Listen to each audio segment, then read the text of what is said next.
So welcome everyone. And again, we're so glad that you've joined us for our third session of the webinar series, Making WVABLE Work for You, presented to you by Disability Rights of West Virginia and WVABLE. My name is Roxanne Clay, and I'm with the West Virginia State Treasurer's Office and the WVABLE Savings Program, which stands for Achieving a Better Life Experience in West Virginia. And I will serve as the moderator for today's session. Please also welcome Stephanie Thorne and Roy Mallory with Disability Rights of West Virginia, who will serve as our co-hosts for today's session. And for those of you that are not already familiar with WVABLE, it's a savings program that allows individuals with disabilities to save and invest without jeopardizing their eligibility for federal benefit programs such as SSI or Medicaid. Today's session is titled WVABLE, Your Tool for Saving and Staying on a Budget. It is the third of 8 webinar sessions in the series that's being held every Tuesday at noon through December the 8th. If you haven't already done so, you can still register for upcoming sessions, and we've included the web page in our chat box. But before we get started, I just want to mention a few reminders. All attendee microphones have been muted to eliminate any background noise. You may include your questions in the chat box, but we will save all questions until the end of the presentation. Closed captioning and a sign language interpreter are available for all sessions. You can find and click closed captioning at the bottom of your screen. And for the sign language interpreter, you can find her video tile, it's Sign Language Interpreter Ashley, right-click and choose Pin Video. For technical issues, please include a message in the chat box that's being monitored by our co-hosts and myself. 1 hour of social work CEUs has been approved for this session. And for attendees that are seeking social work continuing ed credit, please ensure that you do the following. Email wvable@wvsto.com. Let us know that you are requesting social work continuing ed for your attendance. Include your full name and email address. Also at this time, please include your name in the chat box. And toward the end of the session, a link to the survey will be included in the chat box, and that will also need to be completed. So we want to thank West Virginia University Center for Excellence in Disabilities for sponsoring the social work CEUs and making these available to our attendees.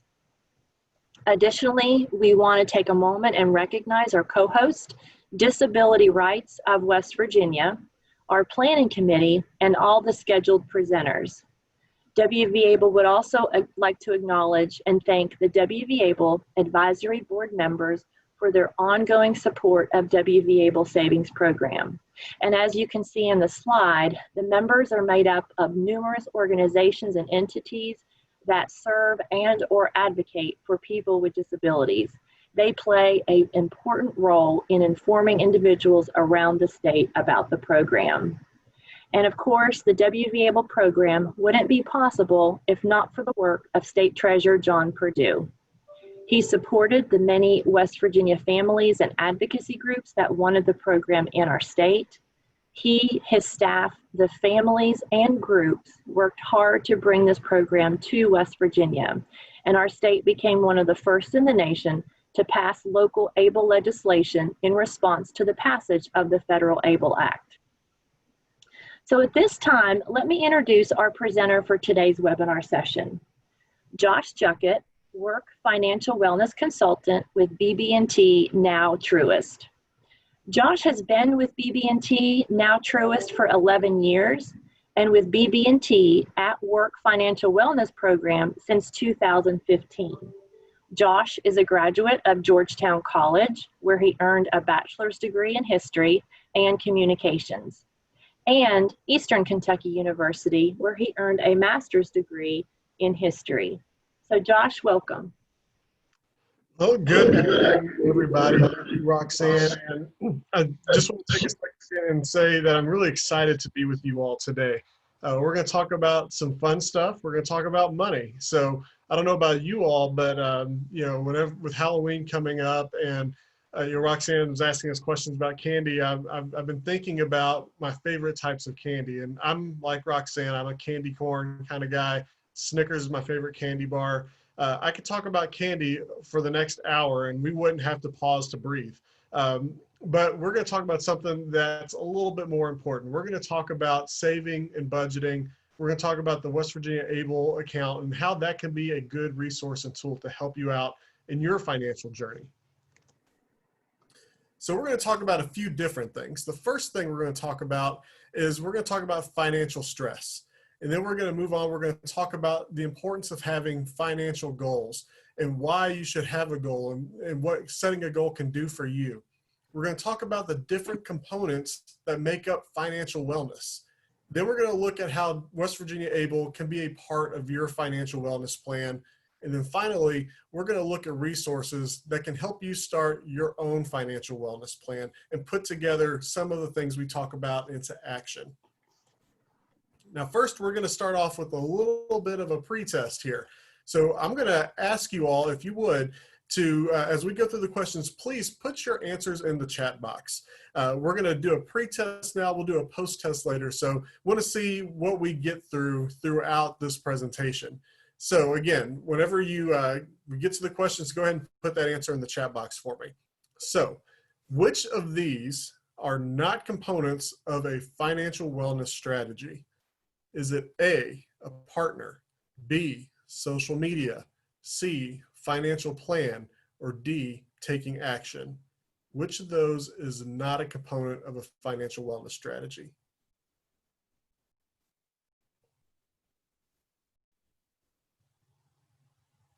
All right, keep those answers coming.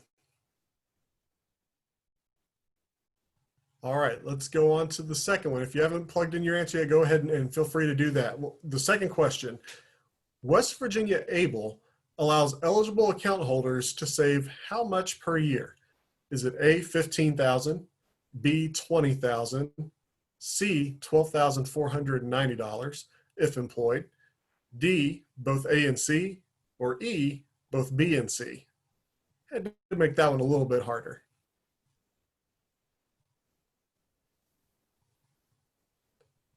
All right. Yeah, so the question was, how much, West Virginia ABLE allows eligible account holders to save how much per year? A, $15,000, B, $20,000, C, $12,490 if employed, D, both A and C, or E, both B and C. All right, and then the last question on the pretest, true or false?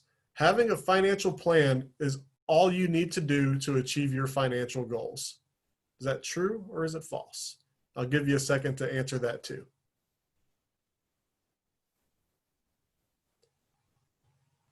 All right. I appreciate you putting those answers in there. We'll come back to those in a little bit when we get to the post-test. But for now, let's talk about financial stress. Yeah, it's the first thing I mentioned that we were going to talk about, and I like to get the not fun stuff out of the way first. Financial stress is a very real problem in the country today. As you can see, based on the numbers on the screen, there are a lot of different stats which support that. You know, 67% of American employees admit to being stressed about their finances. You know, stress is the number one cause, or financial stress is the number one cause of stress in the employee space today. You know, typically what I do with the At Work Financial Wellness Program is I go out and I talk to and their employees about financial stress, which is why these stats are maybe geared towards the employee side of things. But this is true even outside of the workforce. Oh, sorry, wrong screen. There we go. All right. So almost half of American families have less than $1,000 saved up in a savings account. Why is that important? Why is that on this slide? Well, think about it. There are a lot of things that can pop up as an emergency that can cost up to $1,000. Think about if something happens at your house, maybe the hot water heater goes out, or if you're in your car and you start to hear that funny sound and you're thinking, oh man, how much is it going to cost to get this fixed? There are a lot of things like that that can pop up. An emergency doesn't know what your financial situation is. An emergency just happens. But then even though there are negative things that cause stress, there's also positive things that cause stress too. You know, maybe you've planned a wedding before. that can be a little stressful too, especially when it comes to money. Maybe you're expecting the birth of your first child, and that can also be a cause of financial stress. So financial stress, it happens to all of us. Josh, I'm sorry to interrupt. Just real quick note, we do not see the slide that you are at currently, that you're speaking to. Oh, okay. What slide do you see right now? The very first one. Well, is it still under the objectives or? Yeah, it's the welcome opening slide that just shows the name of the webinar series. Okay. And it's not changing on your end? No, it is not. Okay, let me see if I can stop sharing and share it again. Okay. Was it sharing during any of the opening, do you know? I don't believe it was. I believe we've just been at the slide number 1. Okay.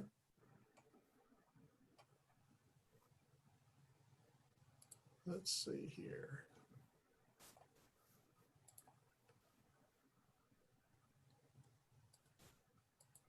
All right, how about now? Okay, so now we're at the objectives and now the pretest. Okay, now we see the slide for financial stress. There we go. It was moving on my end. Sorry about that. No problem. Thank you. All right. So we've talked about the financial stress side of this and why financial stress is such a big thing in the world today. But guess what? Financial stress, you can do something about it. You can have a plan. You can take your own action to achieve the goals that you want to achieve. And that's ultimately what it starts with, is having a goal. So when you think about financial goals, what do you think about? Some of us, our goal is to save money. Some of us want to be able to buy a house, or we want to buy a car. Some of us maybe want to build our credit score up.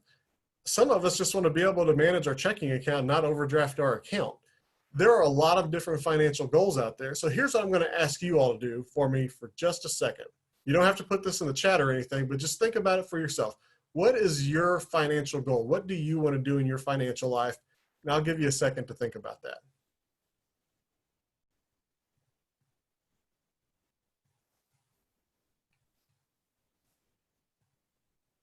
All right, so hopefully you've got something in your head. As we go through the rest of this presentation, I want you to keep thinking about that goal. What is it that you want to do, and think about how you can get there by using the things we're going to talk about. All right, so when it comes to a financial wellness plan, what we're talking about is we're talking about taking steps to proactively take charge of your financial future. Basically what that means is you've got a goal. Financial wellness is your plan to get to that goal. And there are 3 main components to any financial wellness plan. And those are the 3 components in that gray box there. The first one is having a financial partner. What does that mean? Well, a financial partner or a financial coach, whatever words you want to use, is really about having a personal banker, somebody who is there with you to understand where you are and where you want to go and where you've been. So it's not necessarily someone at your bank. This could be anybody, but it could be somebody who just knows what you're trying to do financially and has tools, has knowledge to help you put together a plan to get you to that point.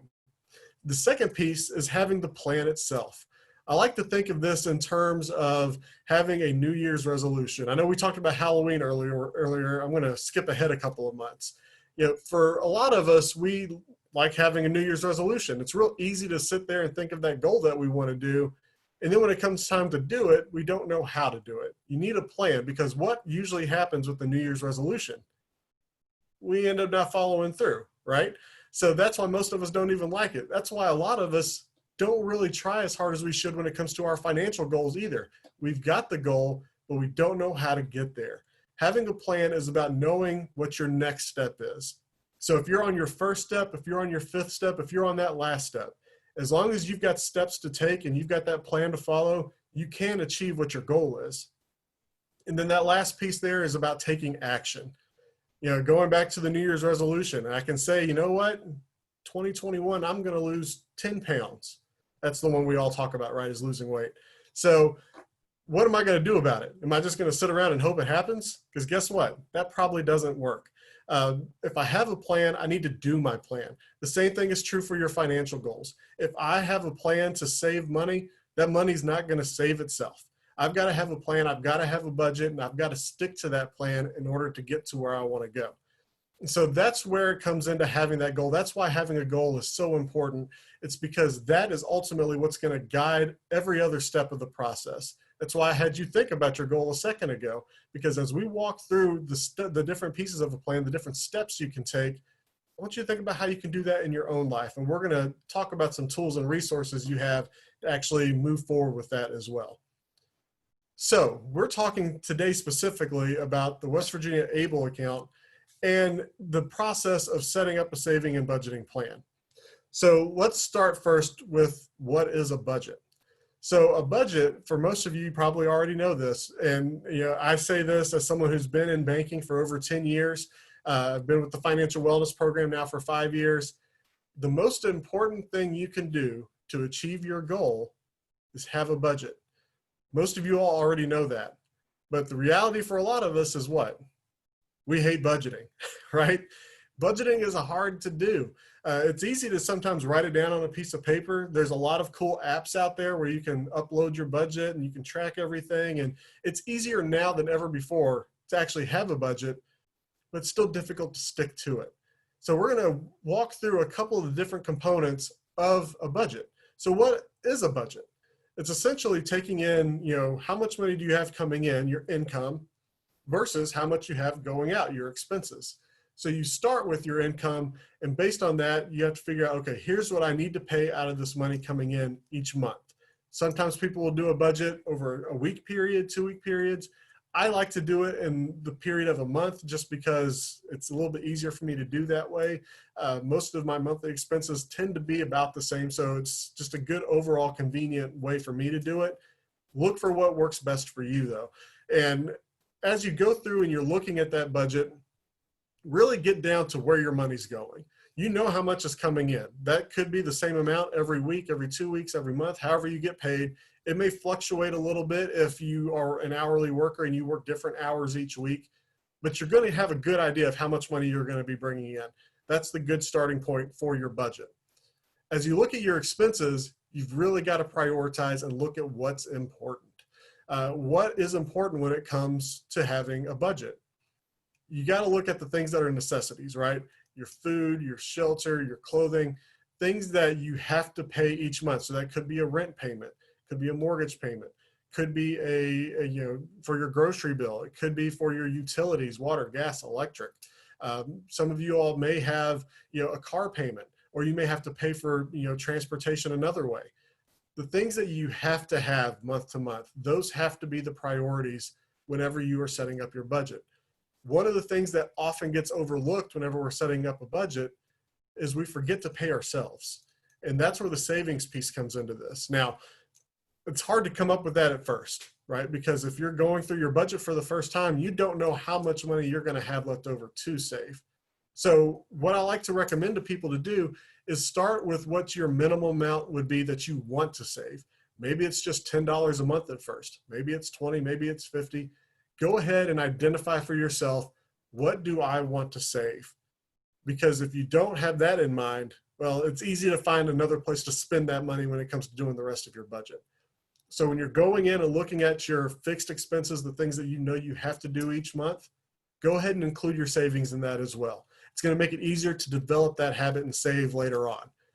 So once you've done that, now you've got your more discretionary expenses, things that may fluctuate a little bit more, that may not be a necessity, but you still kind of rank them in a priority fashion, right? So for example, maybe that I don't need to have a phone. It's hard to get by nowadays without having some sort of like a cell phone or a cell phone plan. So then you kind of look at, okay, well, what's important? Do I need to look at something that has a lot of data? Do I just need minutes? What do I need from a cell phone plan? And then look for something that fits what your budget is, then also your needs.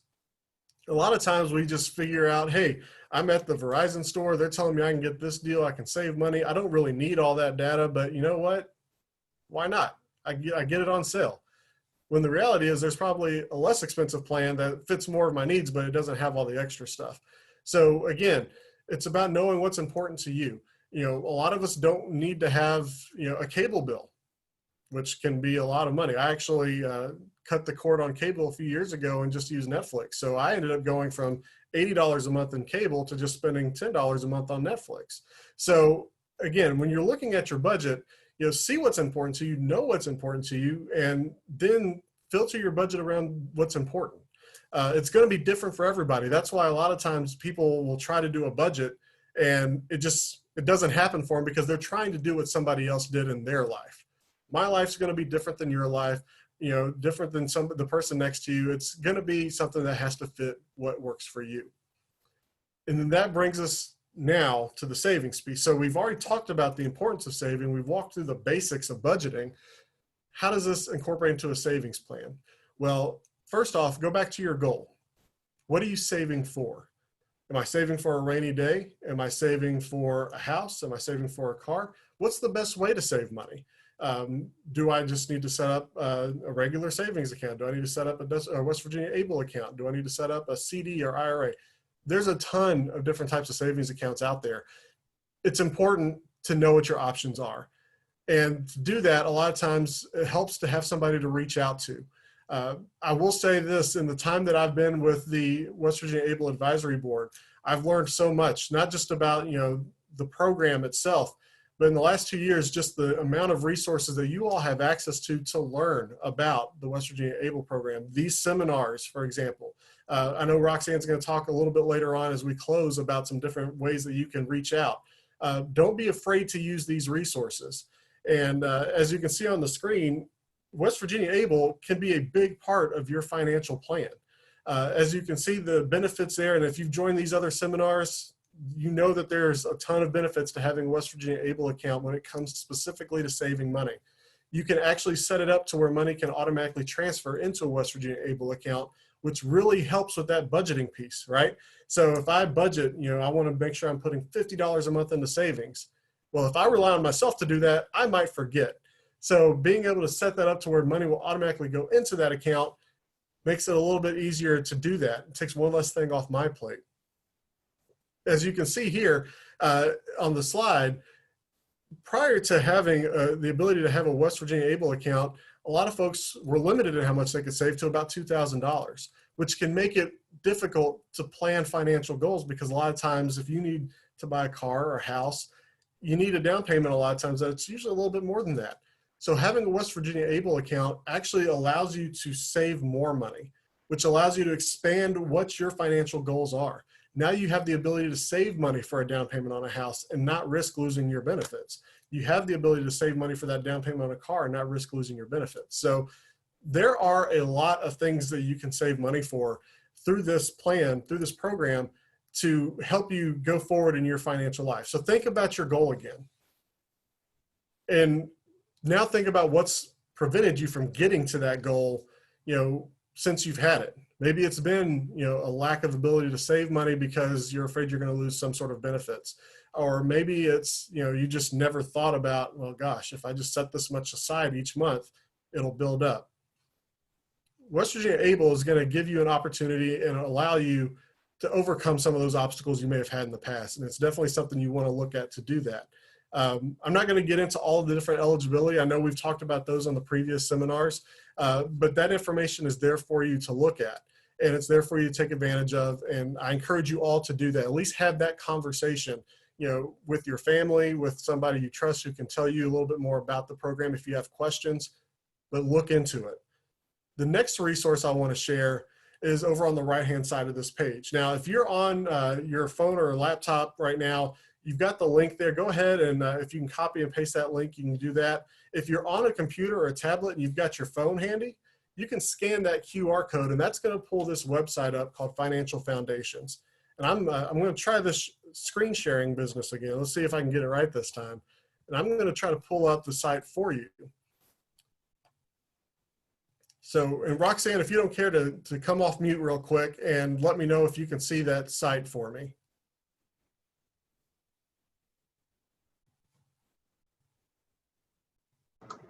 Yes. Awesome. Sorry about that. There was a delay there. I'm trying to find the right button. So it's all good. Yes. All right. So I wanted to show you all this site because everybody on this call right now has access to this website. This is financial foundations. And so we talked a little bit about budgeting. We talked a little bit about saving. I didn't get nearly as deep into that as I normally do on some of these seminars, just because we could spend all day talking about it. I wanted to show this to you because even when this seminar today is over, the information is not gone. Any of you all can pull this up. You don't have to have an account with BB&T or Truist, but from this site, you have access to over 30 financial education modules. And specifically, you have access to information about saving and budgeting. I want to walk you through a couple of these real quick and do this together just to show you how easy it is to access them, but then to give you an idea of what the information looks like. So out of these 6 boxes here, the first 5 are actual different groupings of financial education modules. So if I wanted to learn about the basics of managing my finances, I'd click on Financial Foundations. If I wanted to learn more about the ins and outs of owning a home, I'd click on Owning a Home modules. If I don't really know what I want to do and I don't really want to go and hunt and look for everything, I'm going to click this button right here, this Explore for Personalized Playlist. What this is going to do is this is actually going to give you the opportunity to answer 4 questions, and then based on how you answer those questions, you're going to be able to set up your own customized playlist of all those modules. So since we're talking about saving and budgeting here, we're going to maybe look at, I'd like to save for education for myself or a family member, and maybe I want to buy a car. You know what? I'd kind of like to pay off some debt too. So those are my goals. That's how I'm answering this. So I move on to the next one. How far ahead do you plan for budgeting, savings, and spending? Oh, maybe I don't really have much of a plan. I'm just kind of winging it. So I don't really think much farther than a few months ahead. So I'll click on that. In a typical month, how difficult is it to cover your expenses and pay all your bills?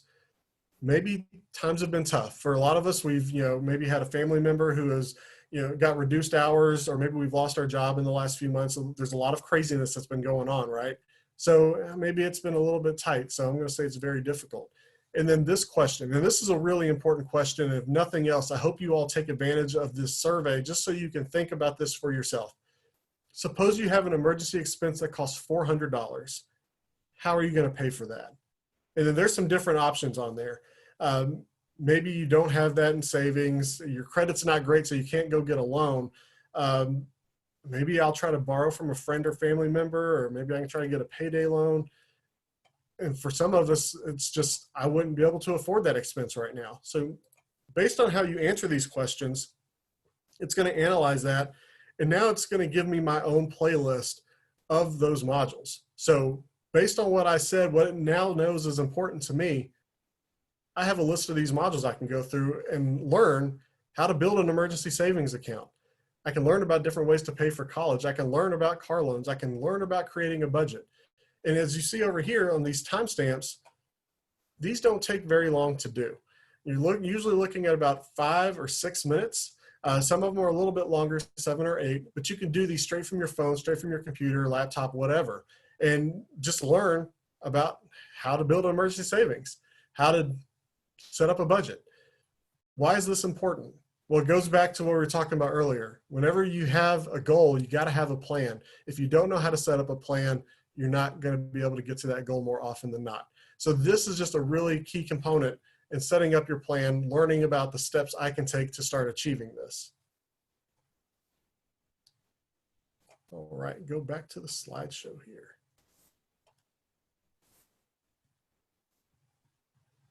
All right, so we've covered a lot of information the last little bit, and it actually feels like I went through that a lot faster than I anticipated. So we're gonna have a little bit more time, I think, at the end for questions and answers. But before we do that, I wanna move on ahead here. So Roxanne, if you could let me know again that we're back on track with the slideshow. Yes, we are Awesome. at the financial wellness post-test. Good deal. So like I said, we moved through that really quick. And I'm more than happy to go back and revisit anything we just talked about. So before we do that though, I want to bring back the questions we asked earlier and see where we are now. All right, so if you would again, answer those in the chat for me. Which of these are not components of a financial wellness strategy? So remember those three components we talked about in that gray box. Which of these was not in there? Is it having the financial partner? Is it having social media? A financial plan, or taking action? Which of those is not a component of the financial wellness strategy that we just discussed? Have you put that in the chat box for me? Oops, go back. There we go.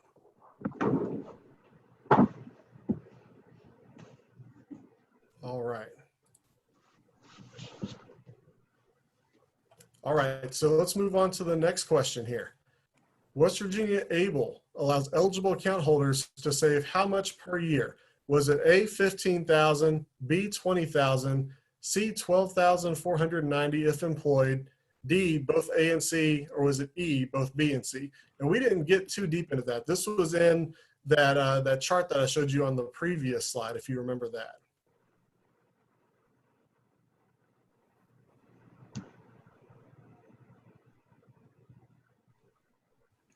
All right, got some good answers coming in here.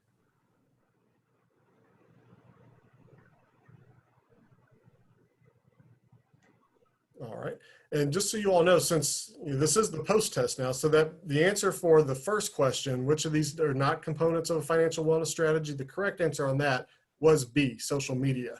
The correct answer on this one is D, both A and C. So remember, you can save up to $15,000 in a West Virginia ABLE account each year.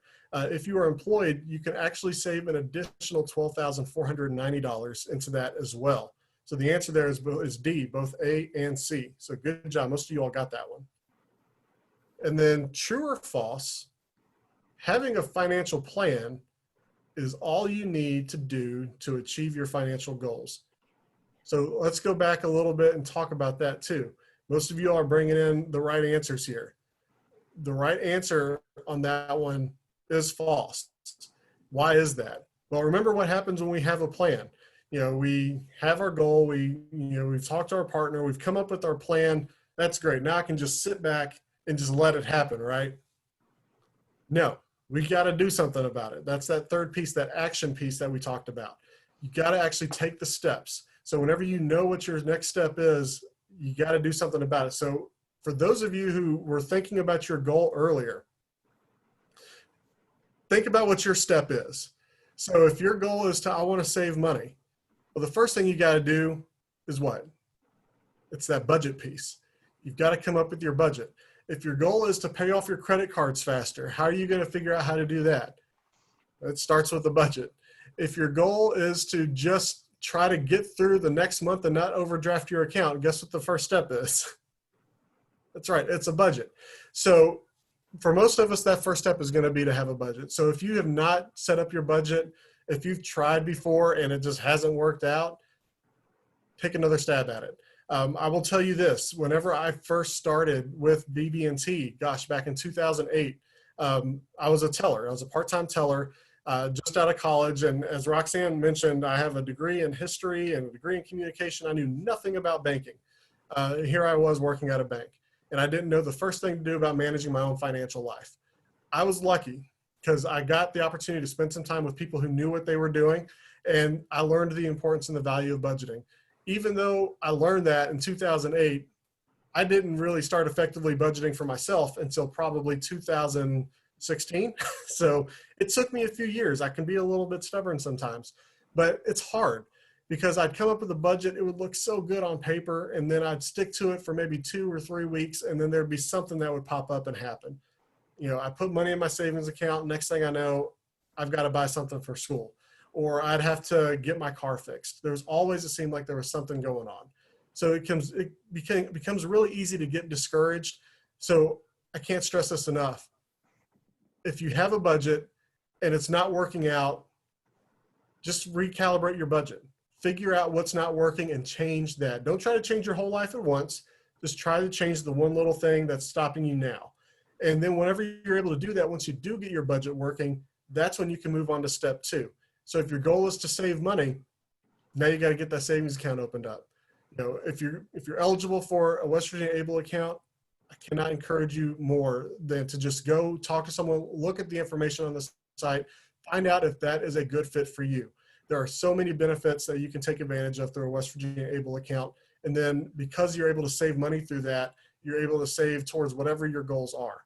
So if it's just putting $50 aside each month, maybe it's starting off just putting $10 aside each month.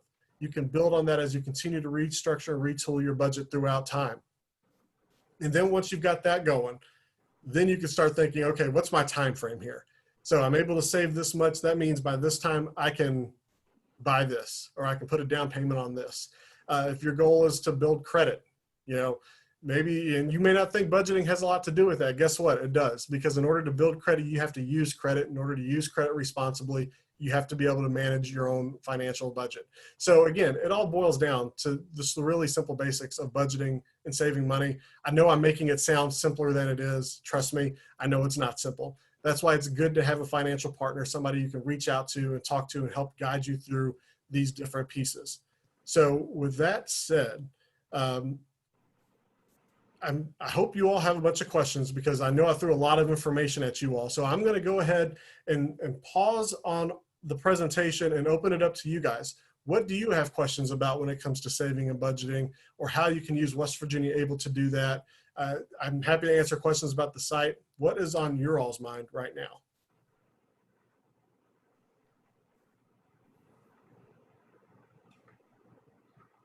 Sure, I'd just like to reiterate what Josh had just mentioned about any questions that you may have. Feel free to include in the chat box.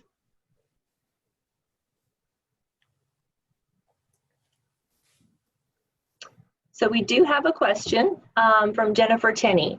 How much is a good emergency savings budget starting out?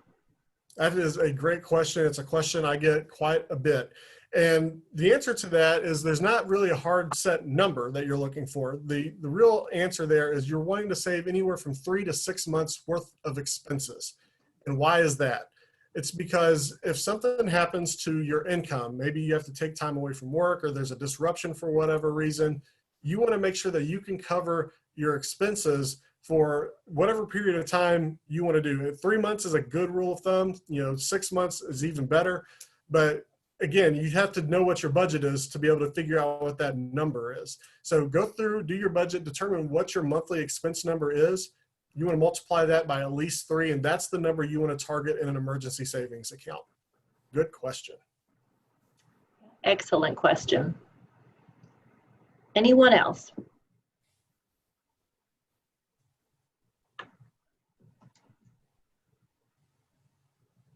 Josh, I will just kind of add that as you were talking about budgeting, which I don't know that we can be reminded enough about that piece. And it made me think about the whole concept of Halloween candy and how, especially this time of year, we have all these Halloween bowls laying around the house with all these candy, and it's so tempting. And it's kind of, and of course you're trying to maintain a balance of how much you're going to eat and how much you're going to hold back. It's kind of like spending. You're on the internet now that a lot of us are on an online platform. We're on the internet. We get emails all the time. We get things in the mail of all the sales. The holidays are approaching, so there's so much temptation out there to spend, just like eating Halloween candy. So it's so helpful to have these very tangible resources and tools to just kind of remind us the importance of budgeting. And some of it, you think about it, it's common sense. You got to have an amount that you can only spend within a certain amount that you have, but it just helps to have a reminder about this.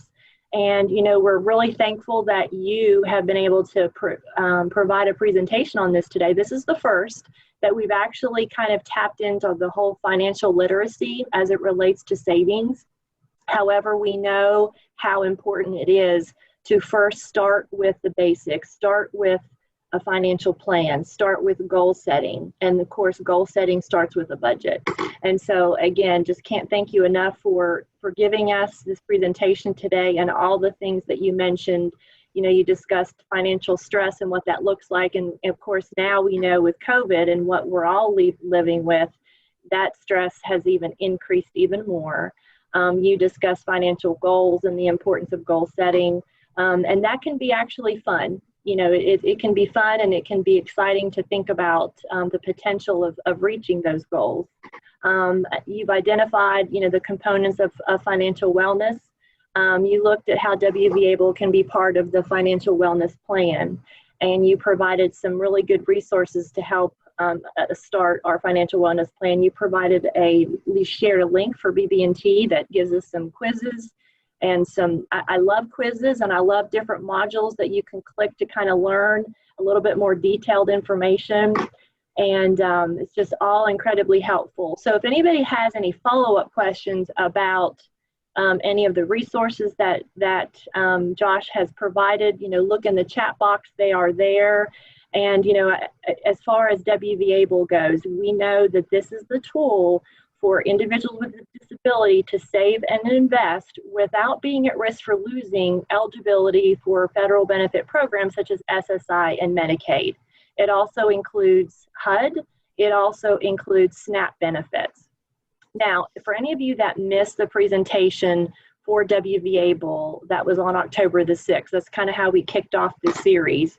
I'd like to offer you another WVABLE session that is being sponsored by the Bureau for Behavioral Health on November the 6th at 11 a.m. It's basically the same presentation that we had earlier. Send me an email at wvable@wvsto.com, and I will send you the registration information to join.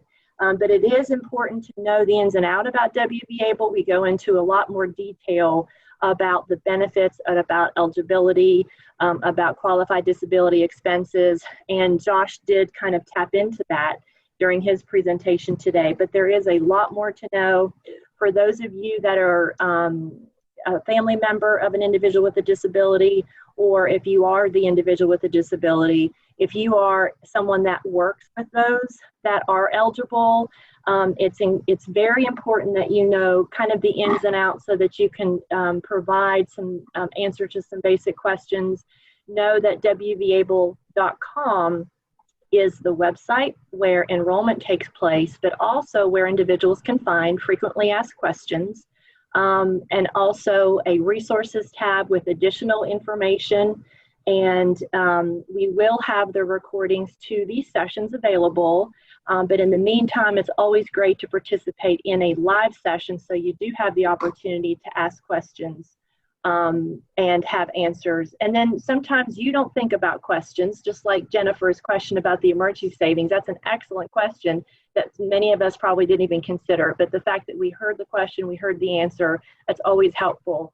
And I think it's important for those that are listening in today that work with those that are eligible.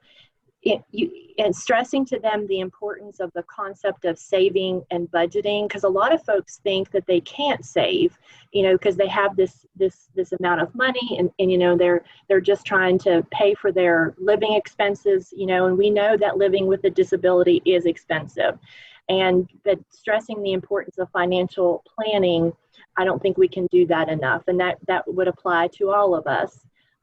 We do have another question or comment. Let's see. If WVABLE account exceeds the FDIC threshold, how is the excess protected?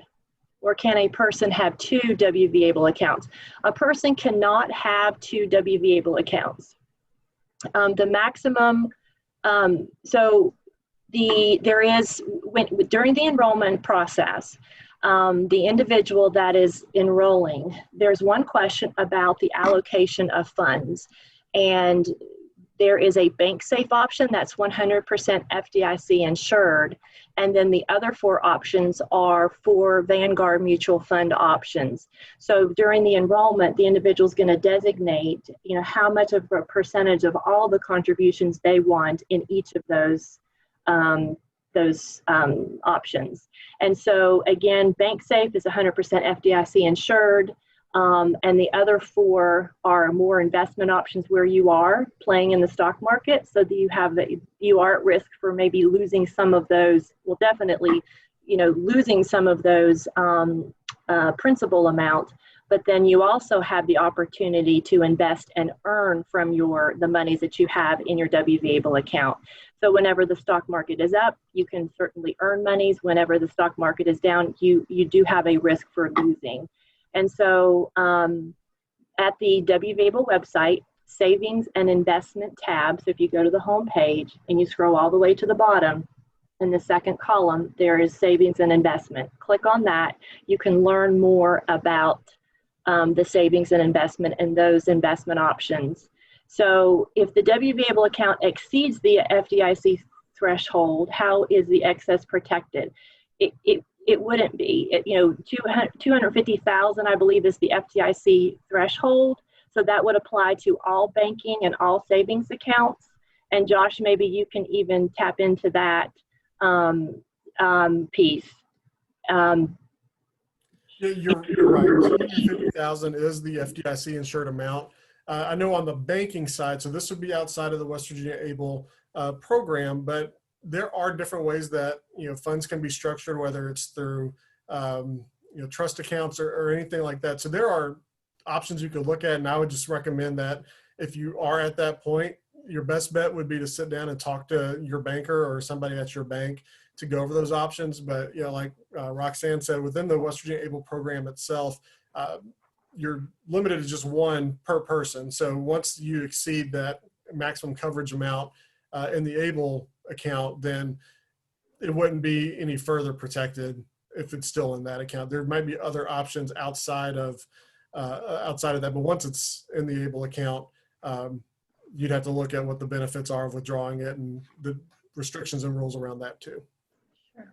Yeah, and just so for those of you that were not part of the very first session, we did cover that a maximum of 15,000 contributions per year is allowed in a WVABLE account.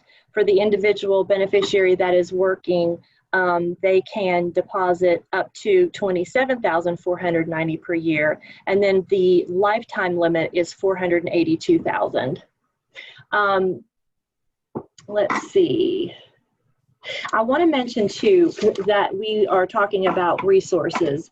Just within the last 6 months, the National Disability Institute, they actually created a financial resilience center. And it is a website that they have where individuals can go and obtain a lot more resources, especially now that we're dealing with COVID-19. And so that link has been included in the chat box. I would just encourage folks to go there. Again, it provides resources to help those with disabilities and chronic health conditions navigate financially through the COVID-19 crisis. Also, I want to mention one other question that someone had submitted through the Q&A. Well, actually, there's 4 now. Let's see. So Anne, with Division of Rehab Services, she is aware of a friend that from Maryland that may be interested in the ABLE program, and she was wondering if Maryland had an ABLE program. So the answer is yes, Maryland does have an ABLE program, and I always recommend to folks that are considering that know family members or know individuals from out of state to go to the ABLE National Resource Center website. So the answer is included in the question and answer box. So if you want to go to Q&A, and you'll see the link to the ABLE NRC website, and you can, the link I provided takes you directly to the state programs where there's a map of the United States. You can click on the state and you can read more about the different programs throughout the nation. And I will say that, we've got programs that are national programs, so that means anyone can enroll regardless of what state you live in. And WVABLE, we are part of a partner state program. We partner with the Ohio Stable. There are 11 total states that are part of the program, so it is a national plan. So that means that when the West Virginia resident enrolls in WVABLE, but they were to move out of state, there's nothing that they have to do. That plan will follow them. They can still use the same username, password to access the account. However, it's important to know that there are certain benefits and certain protections that the West Virginia resident has by enrolling in their WVABLE program, including all contributions that are made by the West Virginia taxpayer and West Virginia resident. Those contributions qualify towards a West Virginia state income tax deduction. And also there is a Medicaid clawback concern in that in 2019, West Virginia was one of a handful of states that now has a protection for Medicaid clawback. And now what's excluded is the West Virginia state recovery. But everyone else that's under the age of 55, any monies that were paid out on behalf of the beneficiary by Medicaid, they are not then permitted to claw back on an ABLE account monies when that beneficiary does pass.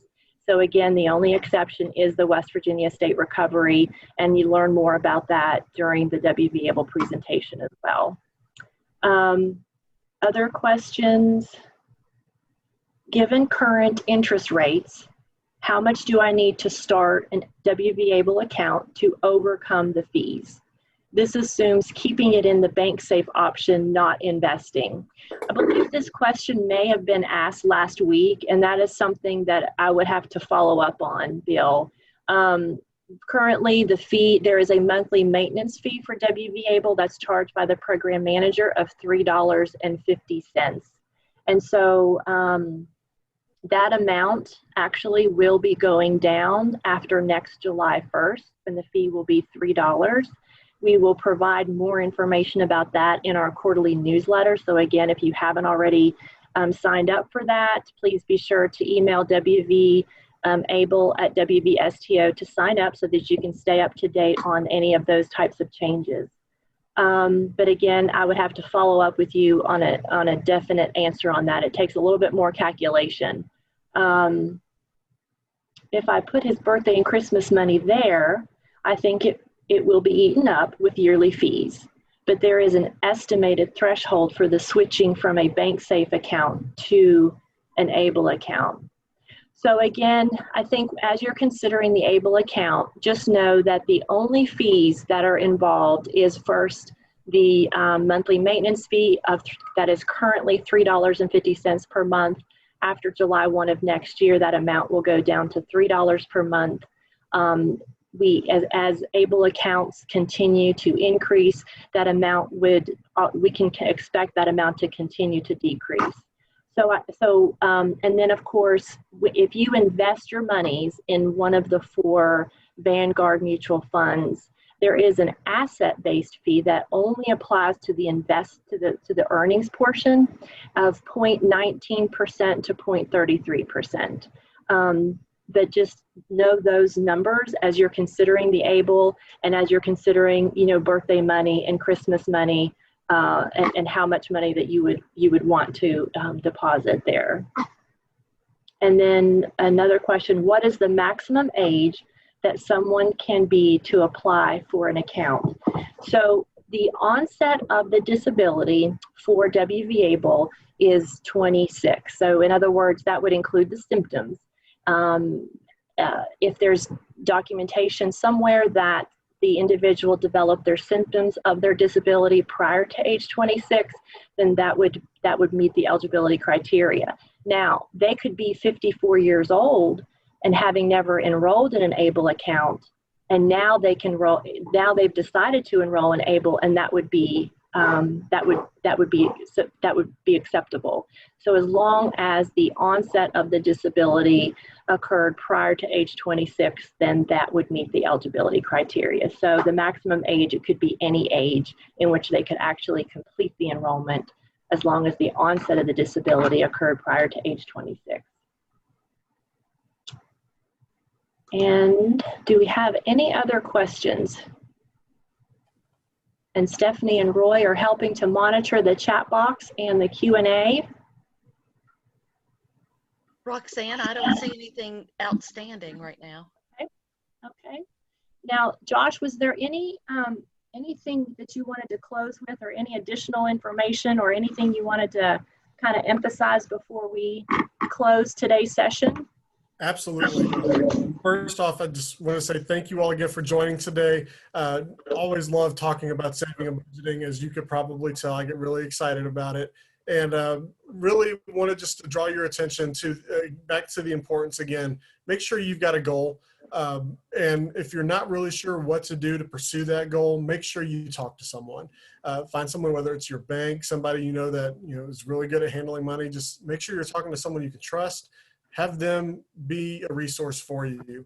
And one last little plug before we go. I know next week is going to be week 4 of the seminar, and I would 100% strongly encourage all of you to join next week. We talked about just random goals today. Maybe my goal is to save money, maybe my goal is to build credit, whatever. Jennifer Tenney is going to be leading next week's seminar, and it's about getting out of poverty. And that is a goal for a lot of people that you have to have a plan of attack to do. And I know she's going to go over that in more detail. It's going to be awesome. So strongly recommend that you all check that out.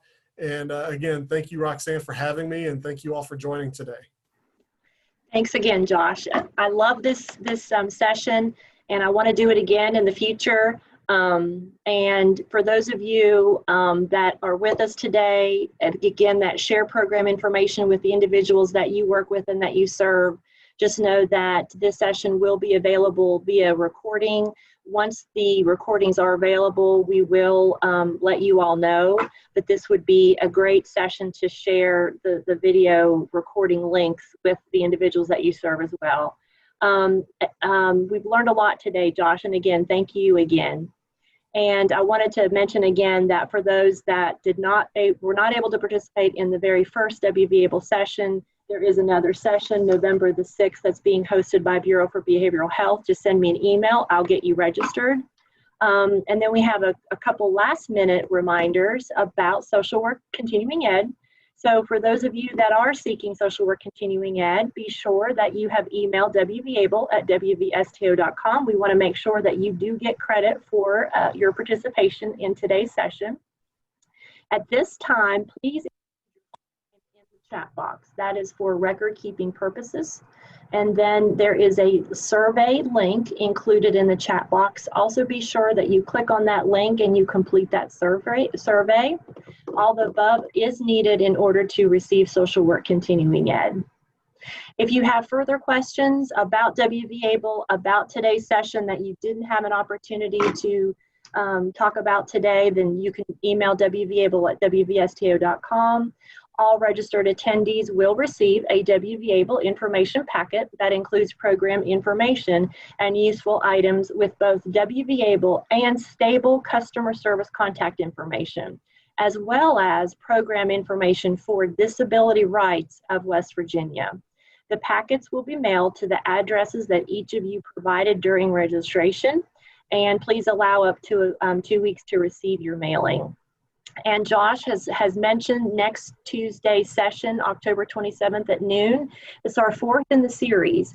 It's titled Climbing Out of Poverty, and it's presented by Jennifer Tenney with WVU Center for Excellence in Disabilities. Choosing to live on supplemental security income is choosing to live a life in poverty. This presentation will explain the details on how having employment is always financially better when you're receiving SSI.